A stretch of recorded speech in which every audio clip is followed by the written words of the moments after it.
चलिए एक बार 15 जून को हमारे थाना मतलौडा में, वही आवाज़ बंद कर दें प्लीज़ आप लोग। 15 जून को हमारे थाना मतलौडा में एक महिला ने एक लड़की के गुम होने की FIR करवाई थी। उसने बताया कि उसकी बहन गांव अहर में गई थी 14 तारीख को, लेकिन वो रात तक वापस नहीं आई, तो उन्होंने FIR ये दर्ज करवाई थी। पुलिस ने उसकी तलाश शुरू की।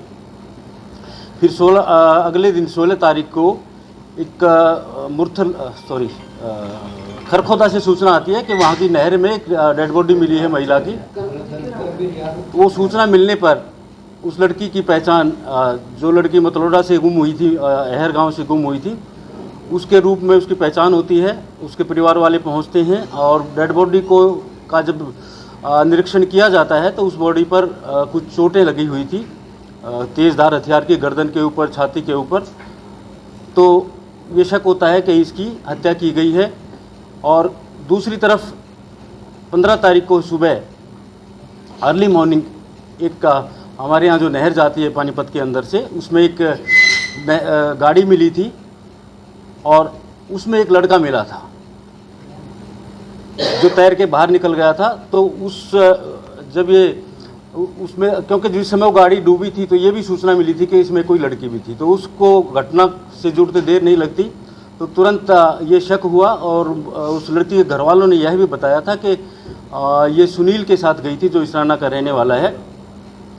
तो जो कार डूबने वाली घटना थी और जो लड़की की डेड बॉडी मिलने वाली घटना थी, उसको जुड़ते देर नहीं लगती।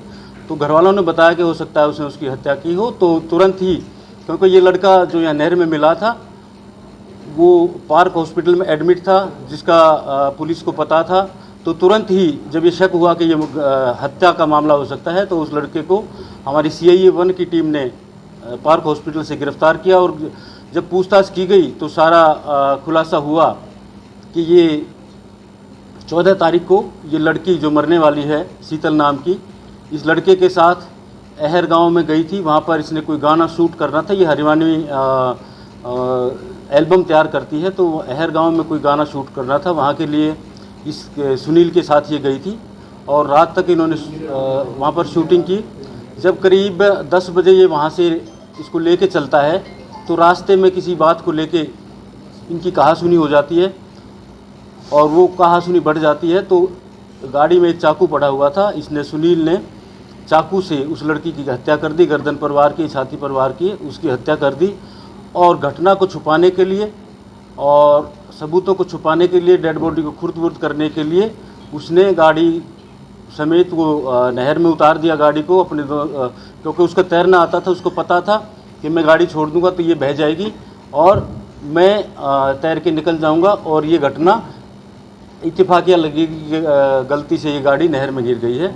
तो इस घटना को इत्तेफाकिया घटना दिखाने के लिए इसने गाड़ी को नहर में डाल दिया और शीशे खोल दिए थे, तो खुद तैर के बाहर आ गया और वो लड़की बह गई। सर, मारने का कारण अभी तक स्पष्ट हो पाया है? मारने का कारण इनका अभी तक यही आया है कि जिस समय ये वापस चले थे वहाँ से, तो ये लड़की किसी और लड़के से बात कर रही थी फ़ोन के ऊपर। वो मना कर रहा था कि भाई किसी और से क्यों बात करते हैं, क्योंकि ये इसके साथ रहता था। तो उसी बात पर इनकी कहासुनी बढ़ गई और उसी बात पर उसने उसकी हत्या कर दी। देखिए, जान पहचान थी, यार दोस्त थे, काफ़ी सालों से इनकी जान पहचान। कहाँ से लेके आए? चाकू पहले से इसकी गाड़ी में रखा हुआ था। इसका हो सकता है इसने पहले ये प्री प्लान कर रखा था कि वो मेरी बात नहीं मानेगी तो मैं हत्या करूँ। लड़की रहने वाली कहाँ की है सर? ये लड़की रहने अपनी बहन के पास रहती थी, सतकरतार कॉलोनी में। मूल रूप से कहाँ की है? कब से रिलेशन में थे सर? कब से जान पहचान थी? देखिए, इसका ये करीब जो अभी तक पता लगा, इसने बताया 4 साल से जान पहचान थी, इनकी यारी दोस्ती थी। ये पहले मित्तल मॉल में दोनों ही नौकरी करते थे, वहाँ से इनकी जान पहचान हुई थी। सर, नेहा ने जिस तरीके से उसकी बहन ने आरोप लगाया कि पहले भी ये प्रताड़ित करता था या पहले भी कुछ मारपीट का कुछ इस तरीके का कुछ सामने आया है? हाँ, एक शिकायत इन्होंने बताया है, लेकिन वो वेरीफाई हम करेंगे। वेरीफाई नहीं हो पाई है कि किशनपुरा चौकी में इन्होंने कभी मारपीट की दरखास्त दी थी। क्या बैकग्राउंड है? गाड़ी में था, एक आपने बताया कि चाकू गाड़ी में था, इसकी में मारने के कारण इसको पता था किसी और लड़के से पहले इसी संपर्क में है? हाँ, इनको पहले से पता था। इस बात पे पहले भी इनकी तू में हो चुकी थी। सुनील के हाथ में सर घाव है, ये अपने आप ही है या न उस समय ये जिस समय उस लड़की ने हाथ पैर मारे, बचाव का प्रयास किया, तो इसको भी चाकू लग गया। जो लड़का विशाल जिसका नाम लिखा हुआ है, तो वही वो मंगे तरह से बात करेगी। देखिए, ये कोई इन्वेस्टिगेशन का मामला नहीं है। ये उनकी पर्सनल बातें हैं, जो इन्वेस्टिगेशन से संबंधित तो वो आप बात करें। सर, जिस तरीके से आप बता रहे हैं कि चाकू से मर्डर किया हो, क्या वो चाकू पुलिस ने बरामद कर लिया है या कुछ और अभी बाकी? नहीं, अभी चाकू बरामद नहीं हुआ है। गाड़ी बरामद हुई है, गाड़ी में कुछ सामान था, इनका मोबाइल वगैरह थे वो मिले हैं, पर्स मिला है, कुछ कपड़े मिले हैं, लड़की का सैंडल मिला है, वो चाकू भी है। सर आरोपी कहाँ से रिकवर की गई थी सर? ये खरखोदा नहर में मिली थी। पहले कंप्लेंट दी गई थी इसके खिलाफ, क्या उस पर कभी कोई कार्रवाई हुई? वो मैंने बताया, अभी पता लगा है, उसका पता करेंगे क्या कार्रवाई हुई थी। आरोपी के परिवार का ये कहना है कि सर काफ़ी पैसे ऐंठ चुकी थी। एक होटल इसने खोला था, लगभग 1.5 करोड़ रुपए लगाए, वो बर्बाद कर दिया उसी के पीछे।